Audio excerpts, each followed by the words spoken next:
whining. I'm your resident witch, Miranda, and I'm sitting here sipping on a hot cup of joe, and I'm ready for some seriously spooky storytelling. And I'm Christal, your resident wino, with a glass in hand and a chill down my spine already. Tonight, we are diving into true, documented encounters with cryptids, creatures that didn't just lurk in the shadows, but chased, clawed, and downright terrified the people who saw them. See, most cryptid stories are just sighting. Somebody catches a glimpse, and that's it. But these are the times folks actually felt under attack. And that's when the goosebumps get real. Yeah. You know our girl Christal here, right? She's already got an escape plan if one of these critters actually shows up. Plan? Girl, I've got wine in one hand, a corkscrew in the other. I'd be throwing communion wine like Molotov cocktails. You know what? That would work, you know? Yeah. Yeah. Okay, I know where I'm going. Well, anyway, let's jump into our first cryptid encounter of the night. This one's a classic. Part alien invasion, part siege horror, and actually all part nightmare fuel. Oh yeah, we're starting with the Kelly Hopkinsville Goblins. A story so wild it made it into UFO lore, police reports, and even inspired Hollywood. Grab your glass, y'all, because this one's gonna set the tone. Alright, y'all, let's go back to a hot August night in 1955, down in Christian County, Kentucky, just outside a little town called Kelly. It's Sunday, August 21st. The Sutton family farmhouse is packed. 11 people in total. Inside are matriarch Glennie Lankford, her sons Lucky Sutton and JC, their wives Vera and Aileen, Aileen's brother O.P. Baker, plus friends Billy Ray and June Taylor. The kids are there too, 6 children in all. It's noisy, lively. They'd been playing cards and telling stories after supper, just like any summer night in the country. Then around 7 p.m., Billy Ray steps out to the well for a drink. He pauses, because something streaks across the sky. Later, he described it as a silvery object, real bright, with rainbow colors trailing it, that dropped into a gully. He runs back inside, wild-eyed, swearing he's just seen a UFO. Most of the family laughs him off, at first. But soon, the dogs start barking. The kids whisper about something moving out in the dark. And then, they see it. Glowing eyes. The Kentucky New Era would later describe the creatures as little men, about 3 to 4 feet tall, with upright, pointed ears, thin limbs, and large, glowing eyes. Geraldine Sutton Stith, Lucky's daughter, who wasn't born yet but grew up with the story, later said her father told her they were about 3.5 feet tall with huge bat-like ears and arms that nearly touched the ground. The family panics. Lucky and Billy Ray grab guns, a shotgun and a .22 rifle. The first shot goes off when one of the beings pokes its head around the corner of the house. The bullet knocks it backwards, but instead of falling dead, it flipped and floated off like it was weightless. Then another one appears at the window, peering in at the terrified children. They fire again. Same result. No body, no blood, just a retreat into the dark. For the next 4 hours, the farmhouse is under siege. The goblins scratch at the doors, peer through the windows, even climb onto the roof. At one point, Billy Ray swears a clawed hand reached down and grabbed at his hair from above the door. The family is in a frenzy, every shot echoing into the Kentucky night. Witnesses later told reporters they fired off box after box of ammo, over 100 rounds between the rifle and the shotgun. Bullet holes riddled the siding, windows shattered, screens torn apart. Finally, around 11 p.m., they make a break for it, piling into cars and speeding to the police station in Hopkinsville. Now here's the part that makes this more than just a story. The response. When they arrived, they were hysterical. Police Chief Russell Greenwell said later, "These aren't the kind of people who normally run to the law. When they say something's happened, you can believe it." What followed was a massive police deployment. 4 city police, 5 state troopers, 3 deputy sheriffs, and even 4 military police from nearby Fort Campbell. They all descended on the farmhouse that night. What they found was chaos. A house shot to pieces, windows broken, bullet holes everywhere, and terrified witnesses. But no bodies, no blood, no tracks they could identify, just strange scratches, a trampled fence line, and a lingering sense of dread. Officers did note something odd. One trooper swore he saw a strange green light flickering in the woods. Neighbors reported hearing the gunfire and seeing lights as well. But by 2 a.m., the police left empty-handed. The family tried to settle back down for the night. But at 3:30 a.m., the creatures returned. The clawing, the glowing eyes at the window. More gunfire, more terror. By dawn, the family had had enough. They packed up and left. Newspapers the next morning ran with headlines like, "Little Men Besiege Kentucky Farmhouse." The Kentucky New Era claimed there had been 12 to 15 creatures. The Associated Press carried the story nationwide. The Air Force even investigated under Project Blue Book. Their final verdict, they called it a hoax. Skeptics have argued for decades that the Suttons mistook great horned owls for alien goblins, pointing out that owls have large glowing eyes, talons, and a habit of swooping at intruders. Others suggested meteors and moonlight played tricks on their minds. But believers point to the sheer number of witnesses, 11 people, questioned separately, who all told the same story. And to this day, the Kelly Hopkinsville encounter remains one of the most dramatic, chilling tales of cryptid or alien attack in American history. Man, okay, first of all, imagine being that cop who gets the call. Yeah, Chief, the family says goblins are attacking their house. And then you roll up and then see bullet holes everywhere. Like, what would you even do? I'll tell you what I'd do. I'd be out of there quicker than a chicken on a June bug. Oh, that's it. You and your southern phrases. But, and owls though, right? Like, that's weird to me that that's the skeptic's explanation, because owls are like, if owls are flipping off rooftops and grabbing people's hair, then like we've got bigger problems than aliens. And owls aren't even that big, you know what I mean? Yeah. You're not convincing me a bunch of country folks unloaded over 100 rounds because of a couple barn owls. I mean, I'm pretty sure they know what a barn owl is, you know? Like, plus the whole family told the story. Like, they told the same story, even the kids. And you know kids, like, they'll rat you out in a heartbeat if you're fibbing, that's for sure. If it was a hoax, one of those kids would have cracked faster than an egg on Sunday morning. There it comes. Okay, so goblins bouncing off bullets, glowing eyes in the windows, clawed hands from the roof. Where do we even go from here? Well, from goblins, the only logical conclusion is vampires, and not the tall, dark, and handsome kind either. Well, okay, unless you find a blood-sucking panther romantic.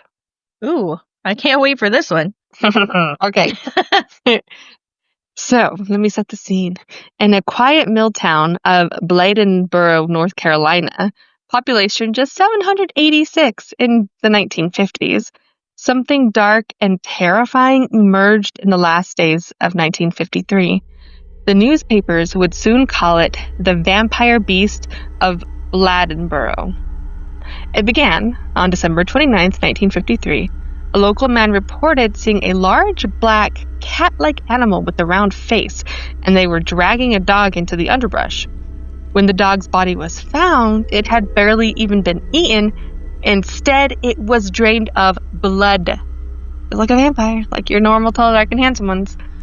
On December 31st, New Year's Eve, the first major killings shook the town. 2 dogs were found with their throats slashed, and their skulls were crushed, and bodies were mangled, and they were completely drained of blood too. The newspaper reported, quote, "A cunning vampire-like cat dragged 2 screaming dogs into the swamp. Another dog had its skull crushed and blood drunk," unquote. Tracks were discovered, and they were extremely large, with claws an inch long. A doghouse door had been ripped apart, shredded to ribbons by what looked like talons. And by January 1st and 2nd, 1954, the killings continued. More dogs were found in the same grisly condition, along with a pet rabbit whose head had been bitten off clean. Police Chief Roy Forres organized search parties. They found only more tracks. But then came the eyewitnesses. First, we have Lloyd Clemens, who was a mill worker, and he told the Associated Press he saw the animal himself. His description, quote, "About 3 feet long, 20 inches high, with a 14-inch tail, dark in color, a cat's face," end quote. Then we have Mrs. C.E. Kinlaw, and she gave the most chilling accounts. One night, apparently, she stepped onto her porch, and the beast charged at her. She screamed, of course, I'd scream too, and it fled when her husband rushed outside. Newspapers reported, quote, "The beast attempted an attack on Mrs. Kinlaw, who lives on the edge of this mill village," end quote. Other residents described hearing shrieks from the swamps. One said it sounded, quote, "like a woman with a knife stuck in her back," end quote. By now, at least 6 to 8 dogs had been killed, their heads crushed, bodies drained, and fear gripped Bladenboro. On January 5th and 6th, hysteria reached its peak. Hunting parties formed, which numbered in the hundreds.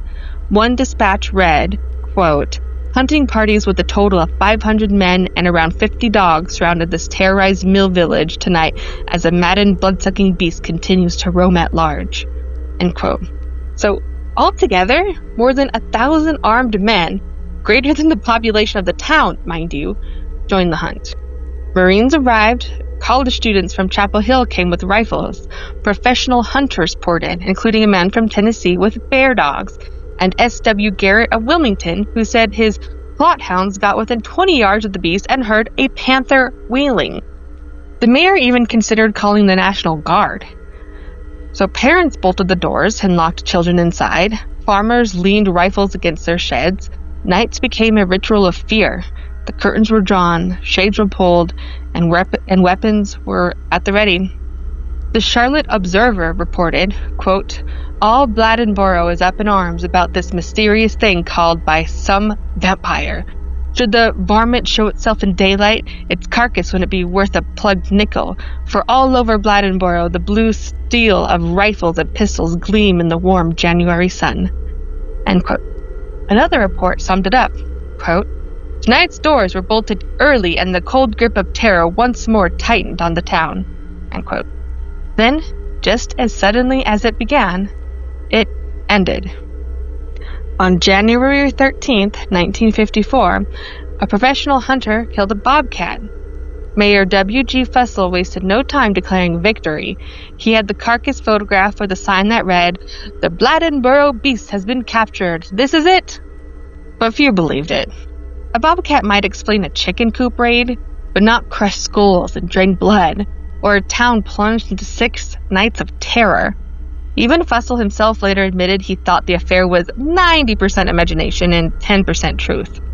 Still, for those 2 weeks in January, Bladenboro lived in fear of something very real. Goats with their noses bitten off, hogs with their front ends eaten, bones broken, dogs dragged screaming into the swamp. Children were kept inside, obviously. That's one. I can't even, if I was so scared for my kid. Anyway, Marines patrolling the woods, hunters flooding in from across the south. There was just a lot going on, okay? A lot. And through it all, the mysterious beast was never actually caught, never identified, and never explained. Some said it was a panther that escaped from a circus. Others said it was a mad wolf. One man joked it was just a giant wharf rat, but for the townspeople who lived through it, the memory is unforgettable. One woman remembered, quote, "You could not have paid me to go outside at night." Another admitted, "I got ashamed of it after a while, but everybody thought there was something to it." End quote. Today, the town embraces the legend with an annual Beast Fest, a celebration of the monster that once made Bladenboro famous. So, whether it was flesh, folklore, or something stranger, the vampire beast of Bladenboro left its mark in blood, fear, and legend. Okay, so the official explanation was a bobcat. But after all that, I don't buy it. Bobcats are just so small, you know what I mean? And the bobcats are not like dragging dogs, you know what I mean? Yeah. Or maybe a chihuahua. They're 20, maybe 40 pounds tops. And they're shy. They're very shy. They don't crush skulls. They definitely don't drain blood or shred doghouse doors like they've got Freddy Krueger claws. Right? And witnesses were describing something way bigger. I mean, come on, 3 feet long, 20 inches high, a long tail, glowing eyes. It's not exactly your backyard bobcat. And some folks back then said maybe it was a panther or a wolf. But here's the thing, neither one really fits. Panthers, or eastern cougars, used to live in the Carolinas, but by the 1950s they were officially gone, extinct in the wild around there. A museum curator in Raleigh even said straight up, panthers don't live here. So honestly, unless it escaped a circus, it wouldn't make sense. I mean, even if a panther escaped a circus, that still barely makes sense. Right? And wolves? Same deal. The red wolf used to roam the southeast, but by the 1950s, they were almost extinct. You weren't going to find a pack of wolves hiding out in Bladenboro's swamps. Chief Flores suggested a mad wolf, but experts shot that down quick. Okay, so no bobcat, no panther, not a wolf. And that leaves us with what exactly? Leaves us with something meaner than a skillet full of rattlesnakes, that's what. And something we still can't explain. And that's the mystery. That's why the beast of Bladenboro still keeps people talking 70 years later. So, we've had goblins clawing at windows in Kentucky, and a vampire beast draining dogs in North Carolina. What's next? You got winged monsters flying out of the sky? Funny you should say that, 'cause that's exactly where we're headed. No way. Our next cryptid encounter isn't about something creeping in their woods. It's about something looming over a whole town with wings, glowing red eyes, and a warning of disaster. Oh no, are we talking about Mothman? Yep. And this one gets crazier, y'all. Crazier than a bullfrog in a bucket. I can't wait. It was November of 1966 in the quiet river town of Point Pleasant, West Virginia. Nestled along the Ohio River, Point Pleasant was a small community surrounded by farmland, forest, and an old abandoned munitions site known as the TNT area. That fall, something appeared in the skies over Point Pleasant that would terrify the town, spark over 100 eyewitness accounts, and cement itself as one of the most enduring legends in American cryptid history. They called it the Mothman. The first report came on November 12, 1966, in nearby Clinton. 5 men digging a grave looked up to see a figure glide silently overhead. They described it as a man with wings. It wasn't a bird, it was bigger, human-shaped, and it vanished into the trees. Just 3 days later, on November 15th, the most famous encounter occurred. 2 young couples, Roger and Linda Scarberry, and Steve and Mary Millette, were driving near the TNT plant around midnight. In the glow of their headlights, they saw a creature standing in the road. They described it as a large flying man with 10-foot wings and glowing red eyes. The eyes were set low in the chest and glowed like red bicycle reflectors. When the creature spread its wings, it launched into the air and chased their car for miles, reaching speeds over 100 miles per hour. Terrified, the couples drove back into town and reported their encounter. Deputy Millard Halstead, who had known them all their lives, told reporters they'd never make up a story like this. The very next day, the Point Pleasant Register published the now famous headline, "Couple see man-sized bird. Creature. Something." With that, the Mothman entered legend. In the weeks that followed, the reports spread like wildfire. Families said they saw glowing red eyes staring at them through their windows. Hunters and locals claimed to see a tall winged figure lurking near the TNT area. On November 27th, a man named Newell Partridge said his television screen went dark and his dog began howling outside. When he went to investigate, he saw two glowing red eyes shining in the darkness. His dog, Bandit, ran toward the creature and was never seen again. No, not the dog. I know, not Bandit.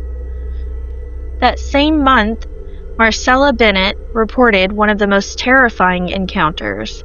She was leaving a friend's house near the TNT area, carrying her baby, when she saw a gray man-shaped figure rise up beside her car. Its glowing red eyes fixed on her, and she later said the eyes felt hypnotic, like they were pulling me in. Paralyzed with fear, she finally ran into the house, dropping to the floor in terror. By the end of 1966, there were more than 100 reported sightings. Descriptions varied, but most agreed. The creature was 6 to 7 feet tall, gray or brown, with huge folded wings and glowing red eyes that filled witnesses with dread. As sightings grew, many began to believe Mothman wasn't just a monster. It was a warning. The creature was often seen near Silver Bridge, which connected Point Pleasant to Ohio. At the same time, strange lights in the sky were reported, fueling talk of UFOs. Residents whispered about the mysterious men in black who appeared in town, discouraging people from talking. Journalist John Keel, who would later write The Mothman Prophecies, collected reports of people having prophetic dreams, strange phone calls filled with static, and an overwhelming sense of doom. On December 15th, 1967, disaster struck. The Silver Bridge, packed with holiday traffic, suddenly collapsed into the icy Ohio River. 46 people were killed. That's scarier than Mothman, in my opinion. I hate bridges over water. Rickety bridges. Yeah, I know, me too. When I lived in North Carolina, every time I would drive over a bridge, I would roll all the windows down, just in case I needed an escape. The worst nightmare of my life was having to drive over the bridge to Dauphin Island in Alabama. It's 3 miles, 4.8 kilometers long, and you might not think it's that long, but it's super long, and it's over ocean water, and at one point there's this huge hill in the bridge, and it looks like you're just going to drive to the top and go off into the water, and it's terrifying, and the bridge is super thin. Good. Ooh. It's very thin. It's like you could just drive right off of it, and it was just the bridge of my nightmares. But 46 people were killed with the Silver Bridge collapse. For many people in Point Pleasant, that tragedy confirmed their fears. They believed Mothman had been a harbinger of the disaster. The sightings stopped after that bridge fell, and skeptics pointed to a failed suspension chain as the mechanical cause of the collapse. But for believers, Mothman's appearances and the tragedy were forever linked. After 1967, Mothman was never seen in Point Pleasant again, but the legend only grew. Books like The Silver Bridge and The Mothman Prophecies spread the story far and wide. In 2002, a Hollywood film brought it to a new generation. Today, Point Pleasant embraces its infamous creature. The town boasts a 12-foot chrome Mothman statue, a Mothman museum, and an annual Mothman festival that draws thousands every September. What really happened in Point Pleasant between 1966 and 1967? Some say it was a misidentified bird. Perhaps a sandhill crane or owl. Its eyes glowing red in the headlights. Others call Why it... owls again? Like, they're not even that scary. And they're definitely not that big. They can't make TVs go off, and they can't make phone calls. Others call it a mass hysteria fueled by fear and the media. And then there are those who believe Mothman was something more, a supernatural omen, a messenger of disaster, a being from another world. Whatever the truth, the image remains the same, a towering figure with enormous wings and glowing red eyes, chasing cars through the night and watching silently from the shadows, just before tragedy strikes. You know, what I think the creepiest part is that the sighting stopped right after the Silver Bridge collapsed.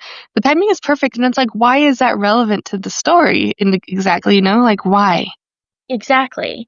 You can see why folks thought Mothman wasn't just a monster, but a messenger. People said that they had weird dreams and strange phone calls, and they felt a sense of doom before the disaster. Like the whole town knew something bad was coming. You know what? It makes me think about how biblical angels actually look like, right? What if it was just one of the biblical angels trying to warn people? Well, I mean, because people always think angels are beautiful beings with these big white wings. No, if you actually read the Bible, angels are freaking terrifying. Right? They're crazy looking. So it's like, was it it's like a biblical angel trying to warn people? Or maybe it was just a presence that caused a disaster. I don't know. No, or maybe it was something from another dimension and it had to cause this disaster in order to somehow get back to its other dimension.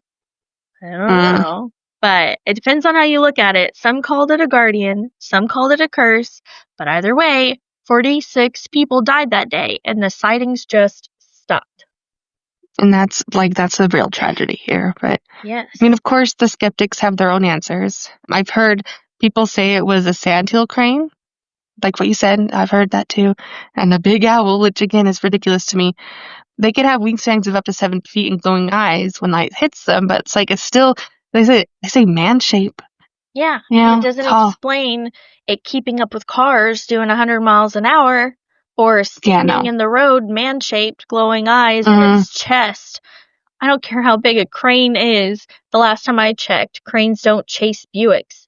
Yeah, honestly. And that honestly would have made the news, right? It would have read terrifying bird terrorizes town. With all of that alliteration, If that was a bird, then I'm a possum's uncle. It just doesn't add up. So we're left with the mystery. Maybe a bird, maybe mass hysteria, or maybe something otherworldly. And that's what keeps Mothman alive after all these years. Was it real? A warning? An omen? Or just folks' imaginations running wild? Whatever it was, Point Pleasant will never forget those red eyes watching from the dark. So far, we've had goblins clawing at windows in Kentucky, a vampire beast who is not tall, dark, and handsome, terrorizing a North Carolina town, and now a winged omen in West Virginia. I don't know about you, but I'm starting to think the Appalachians are just one long cryptid playground. Oh, yeah, definitely. If you live anywhere near the Appalachian Mountains, lock your doors, keep your dogs inside, and maybe don't look out your windows at night. Smart advice. And speaking of monsters that show up where you least expect them, our next story takes us to the back roads of Wisconsin. Imagine driving down a dark country lane and seeing glowing eyes. Again, with glowing eyes too, everything's glowing because that's creepier, staring back at you from something not quite human. something stalking the ditches and chasing cars and scaring the life out of locals. What fresh nightmare is this? Well, I have another beast for you. It's called the Beast of Bray Road, Wisconsin's very own werewolf legend. So, Wisconsin's farmlands might look peaceful, but there's a lonely stretch of country road near Elkhorn that's been home to something far more unsettling than grazing cows. The locals call it the Beast of Bray Road, a creature that's part man, part wolf, and is said to have stalked the area for nearly a century. The earliest known account comes from 1936. A night watchman named Mark Shackleman was patrolling near Jefferson, which is not far from Elkhorn. On the grounds of an old Native American burial mound, he spotted a tall, wolf-like figure digging at the earth. It was covered in dark fur, but it stood upright like a man. When Shackleman shined his light on it, the creature turned and growled, its eyes reflecting something intelligent, almost human, but then it loped off into the night. Over the decades, more sightings trickled in. Farmers and motorists reported seeing a huge, shaggy figure crossing roads or lingering at the edge of cornfields. By the 1970s and 80s, stories of a dogman prowling the Wisconsin countryside were whispered, but not many people took them seriously. But that changed in the early 1990s. One of the most famous encounters took place on Halloween, actually, in 1991. A young woman named Doris Gibson was driving along Bray Road when her car struck something. Thinking she'd hit an animal, probably a deer, that's what my thought would be, she pulled over, but instead of a raccoon or a dog or a deer, she saw a massive, fur-covered creature with glowing eyes rising from the roadside ditch. It began loping toward her on two legs. Terrified, she scrambled back into her car and sped away, later telling reporters it was bigger and stronger than any dog she'd ever seen. That same year, another local woman, Lori Andrizzi, had her own chilling run-in. So she was driving home late one night, and she spotted something, what looked like a large animal, crouched at the side of the road. But as her headlights slipped over it, she realized it was no ordinary predator. The creature was kneeling on its haunches, and it was holding roadkill in its clawed hands and just eating. Startled by the light, it stood up, 6 feet tall, she said, with pointed ears and a long snout, and its mouth was still wet from blood. Lori described it as, quote, a beast straight out of a nightmare, end quote. These weren't isolated events. Farmers complained of livestock mutilations. Sheep and even a horse were found torn apart in ways no normal predator could explain. Children said they saw a wolf-like figure watching them from the cornfields at dusk. A man swore it ran alongside his car, keeping pace even as he accelerated before darting back into the woods. By now, the sightings had become too frequent to ignore. Then this is where we get Linda Godfrey. She was a reporter for the Walworth County Week. At first, she thought the stories were nothing more than small-town gossip, but when witness after witness came forward, ordinary folks with no reason to lie, she realized something unusual was happening. Godfrey published the first newspaper articles about the beast in 1991, and soon Elkhorn found itself at the center of a werewolf mystery. Godfrey collected consistent descriptions. A creature 6 to 7 feet tall when upright, with a muscular, human-like chest and shoulders covered in gray or brown fur. Its head resembled a wolf, complete with pointed ears and a long muzzle. Its gray eyes glowed red or yellow in the headlights. Witnesses agreed it was comfortable moving on both 2 legs and 4 legs. Skeptics argued it was nothing more than misidentified animals, maybe an oversized dog, a wolf-dog hybrid, or even a bear glimpsed from the wrong angle. But believers countered with the fact that there were a crazy amount of encounters, and all of them were eerily similar. Some folklorists suggested deeper roots, tying the beast to Native American legends of skinwalkers or European tales of werewolves brought over by settlers. Paranormal researchers linked it to the wider phenomenon of dogmen reported across the Midwest, particularly in Michigan. Whatever the explanation, Elkhorn cannot escape its new reputation. Bray Road became a late-night pilgrimage site for thrill-seekers hoping to catch a glimpse of the beast. Farmers locked their barns and carried rifles, and Linda Godfrey would go on to publish several books documenting not just Elkhorn's creature, but similar sightings across America. Today, the Beast of Bray Road is part of the cryptid lore, the subject of documentaries, horror films, and podcasts. Yet for locals, it's not just a story. Many still insist they saw something too big, too fast, and too human to be a normal animal. So what exactly prowls the back roads of Wisconsin? Is it a feral dog? A feral bear? Or some misidentified predator? Or is it something older and stranger? A werewolf in the dairy state stalking cornfields and country lanes on dark Midwestern nights? For those who've seen it, the answer is simple. Whatever it isn't just a story. It's real, and it's waiting. I get why skeptics try to explain it away as a dog or a wolf or a bear, but the details don't add up. Right, okay. Bears, they can stand on two legs, but for a moment, not too long, right? But nobody's ever seen one just walking around upright for as long as, it was reported. And definitely not running down a road or crouching on its haunches, eating roadkill with its paws like hands. And the size doesn't make sense either. People said it was 6 or 7 feet tall, with broad shoulders and a chest shaped like a man. Bears don't look like that. They've got sloped backs and narrow shoulders, not a body built upright like we do. Not to mention the head. People describe a long snout, pointed ears, and glowing eyes, which is very canine. Bears don't have that. And wolves or dogs, they don't stand upright for long and certainly, again, don't chase cars at highway speeds. Exactly. One woman even said it was crouched down, holding food in its hands. Wolves don't eat like that, and they eat with their mouths. Bears will paw at food, but they don't sit there like a person having dinner.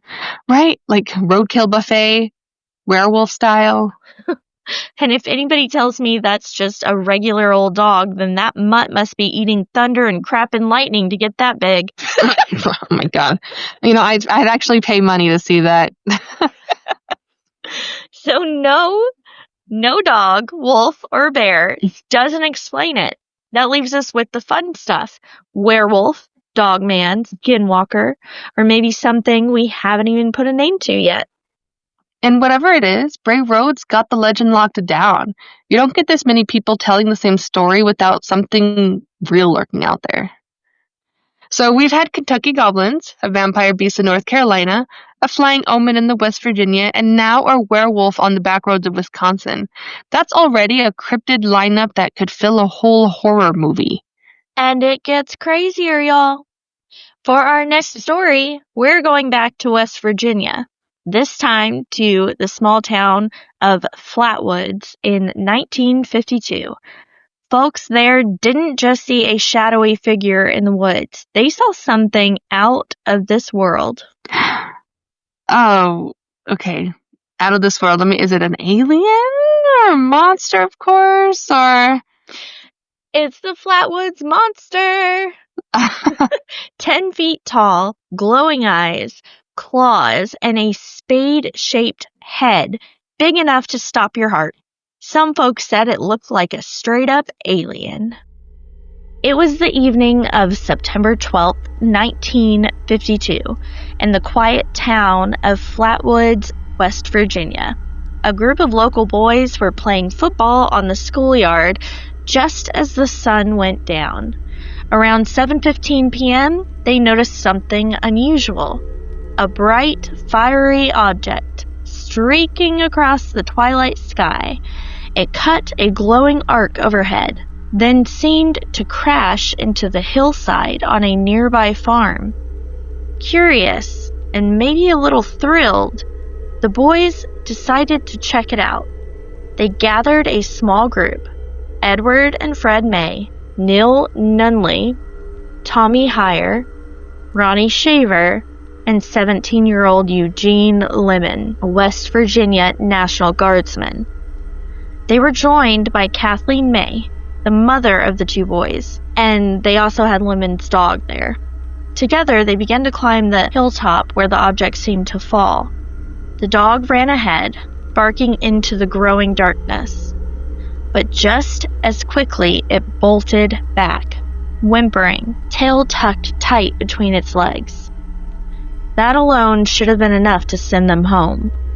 But they pressed on. As they climbed, they noticed a strange glow pulsing on the hillside.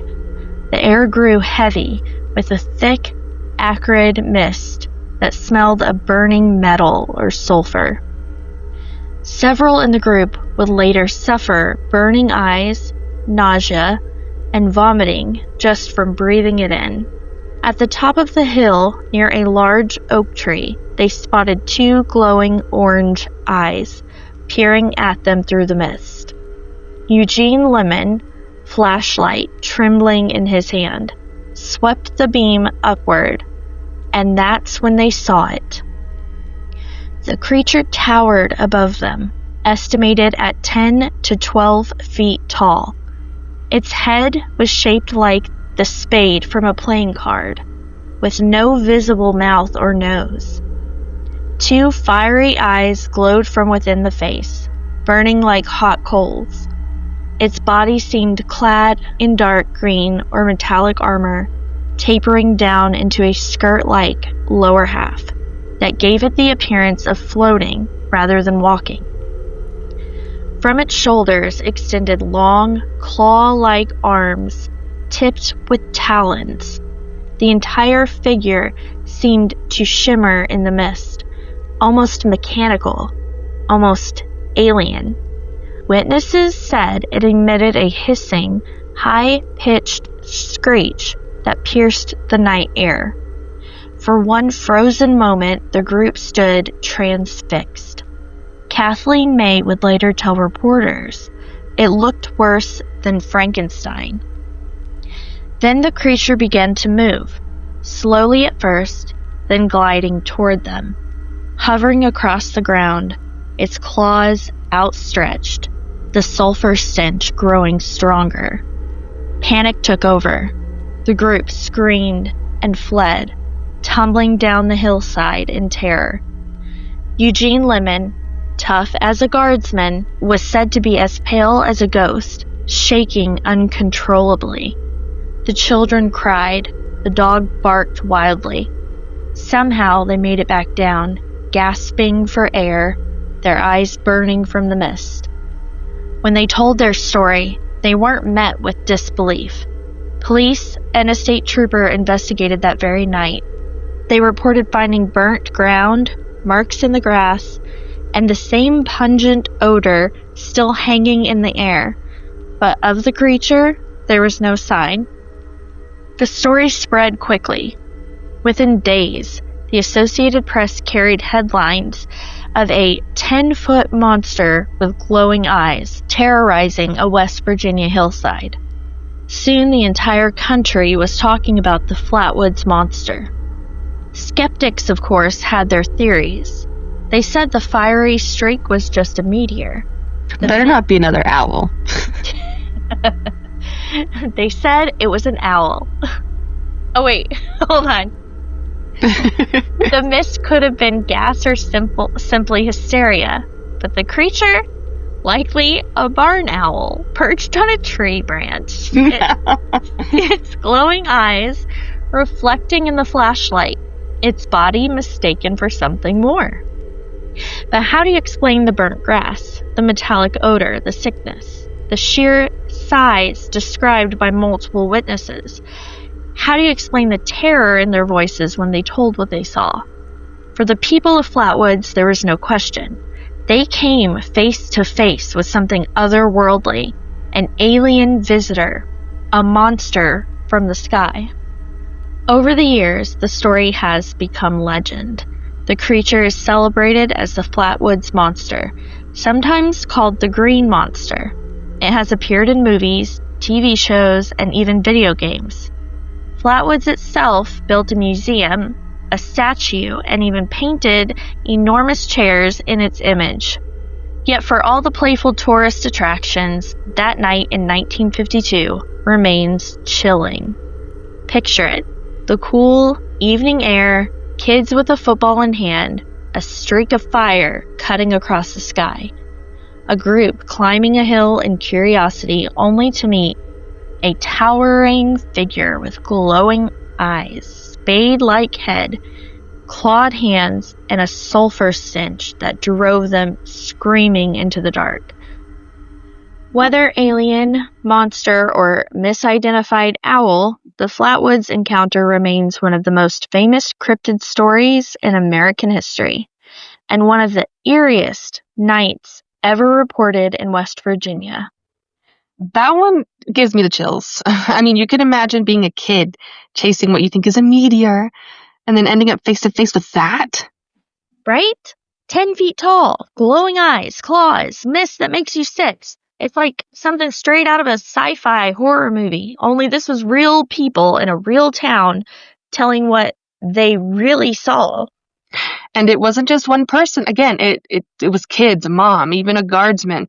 They all described the same thing. And don't forget the details, the sulfur smell, the burning eyes, the nausea. That's not just fear, that's a physical reaction to something in the air. And the police even reported burnt grass and that weird metallic odor still hanging around afterward. It's almost like whatever came down left traces behind, like an engine burning too hot or something like, obviously not meant for this world. And what gets me is how it's never really gone away. The Flatwoods monster still looms over West Virginia, like the statues and museums and even video games. That's a lasting legacy for a 30-second glimpse on a hill in the dark. Right, like it made such an impression that it's ingrained, which is it's a serious thing. So whatever it was, it made sure that no one was ever going to forget it. Yeah. Whew, y'all, that was a wild ride. From goblins in Kentucky to beasts in North Carolina, omens in West Virginia, werewolves in Wisconsin, and monsters from the sky, cryptid country has kept us busy tonight. And we hope you enjoyed the journey as much as we did. These stories may be strange, but they remind us just how much mystery is still out there. Thank you so much for listening to Witchin' and Whinin'. If you liked tonight's episode, please take a moment to like, rate, and review. It really helps us out. And if you've got your own cryptid tale, ghost story, or mystery you'd like us to cover, we'd love to hear it. So send us an email at witchinandwhinin@gmail.com. That's WITCHN ANDWINEN@gmail.com. And again, don't forget to follow us so you never miss an episode.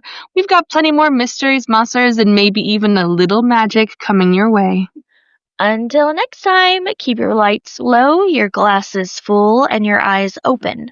You never know what might be waiting out there in the dark.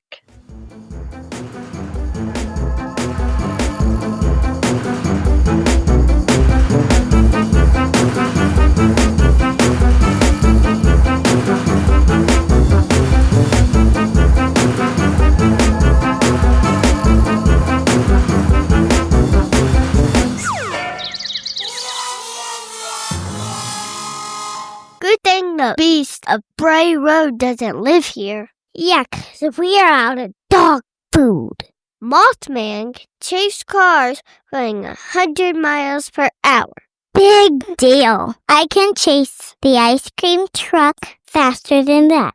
Good night and sleep tight. Don't let the cryptids bite.